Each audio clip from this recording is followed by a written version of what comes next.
Hello friend, welcome back to my channel. આજે હું બનાવી રહી છું હલ્દી ફંક્શન માટે જ્વેલરી સેટ, જે આ રીતે ચોકરમાં બનાવી રહી છું। બીજા ઘણા જ્વેલરીના વિડીયો મારી ચેનલ પર તમને મળી જશે, એ પણ તમે જુઓ। એ પહેલાં આ વિડીયો આખો છેલ્લે સુધી જરૂરથી જોજો, જરા પણ સ્કીપ કર્યા વગર। અને વિડીયો પસંદ આવે તો વિડીયોને લાઈક કરી દો, અને જો તમે મારી ચેનલ પર ન્યૂ છો તો ચેનલને સબસ્ક્રાઈબ કરી બેલ આઇકનને પ્રેસ કરો, જેથી કરીને તમને મારા બધા વિડીયોના નોટિફિકેશન મળી રહે। અને જો તમને પણ હેન્ડમેડ જ્વેલરીનો શોખ હોય તો તમે પણ બનાવી અને પહેરી શકો છો અને સેલ પણ કરી શકો છો। તો ફ્રેન્ડ, આ કેવું લાગે છે તે મને કમેન્ટમાં જરૂરથી જણાવજો। તો મેં અહીં યલો કલરનું ફેબ્રિક લીધું છે અને કોટન થ્રેડ લીધો છે જે મરૂન કલરનો છે, અને ઝીણા મોતી લીધા છે। ફેબ્રિક ગ્લુનો હું અહીં યુઝ કરીશ, અને મિરર લીધા છે જે મેં પહેલેથી જ કાપડ પર સ્ટિક કરી દીધા છે, અને તેના પર હવે આપણે મિરર વર્ક કરીશું। તો જો તમને મિરર વર્ક ન આવડતું હોય તો તમે વિડીયોમાં જોઈ અને શીખી શકો છો। આ બધા સ્ક્વેર મિરર ભરાઈ જાય એટલે મિરરમાં વર્ક થઈ જાય પછી તેના ફરતે આપણે ઝીણા મોતીથી હું વર્ક કરીશ। એ વર્ક કેવી રીતે કરું છું તે પણ તમે વિડીયોમાં જોઈ અને શીખી શકો છો। અને હા, આ સેટ હું ખાસ કસ્ટમર માટે બનાવી રહી છું, તો જે રીતે તેમણે કહ્યું છે તે જ રીતે બનાવીશું। એમના ચોલીના ફોટો મને મોકલેલા, એમાં આ 2 કલર હતા, તો એટલા માટે આ 2 કલરનો હું યુઝ કરી રહી છું। પહેલાં તો આ ચોકર બની ગયો એટલે મેં કસ્ટમરને ફોટો મોકલેલો, તો તેમને બહુ જ ગમ્યો આ સેટ, તો તેમણે બીજા પણ એક ચોકરનો મને કહ્યું છે કે બીજો પણ ચોકર બનાવી આપજો। તો એ ચોકર પણ મેં બનાવ્યું છે, થોડી ડિઝાઇનમાં ફેર છે પણ કલર તો આ જ છે। તો તમે છેલ્લે સુધી વિડીયોમાં જરૂરથી જોજો કે જે બીજું ચોકર છે તે કેવું લાગે છે।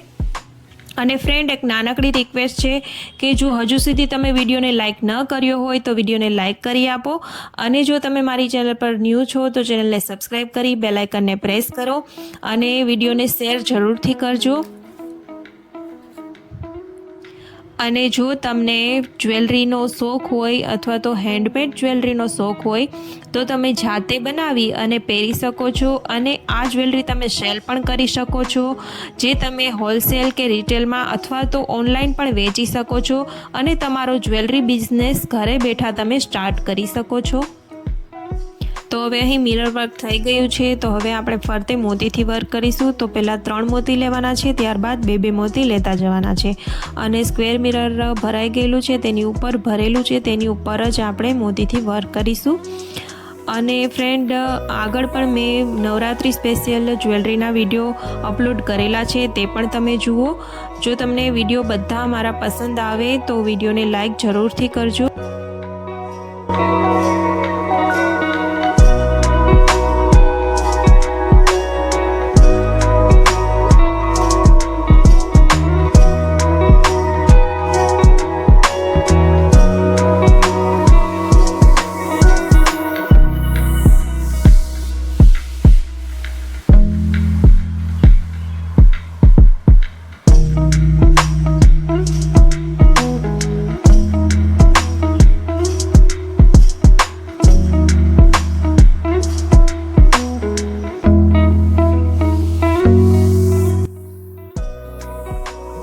તો હવે વર્ક થઈ ગયું છે, તો આપણે રિંગને કાઢી લઈશું અને ફરતે કટ કરી લઈશું। જેટલું આપણે જરૂર છે તેટલું કાપડ આપણે સાઈડમાં રાખીશું, અને બાકી વધારાનું કાપડ આપણે કટ કરી લઈશું। અને નીચે કાર્ડબોર્ડ શીટ મેં યુઝ કર્યો છે, તો જે આના માપની જ આપણે કાર્ડબોર્ડ શીટનો યુઝ કરી અને પટ્ટીમાં કાપી લેવાની છે, અને તેના પર આપણે આ સ્ટિક કરી દેવાનું છે ફેબ્રિક। અને એ રીતે જ ઇયરિંગ પણ બનાવવાની છે, તો આ બંને હું કેવી રીતે બનાવું છું તે તમે વિડીયોમાં જુઓ।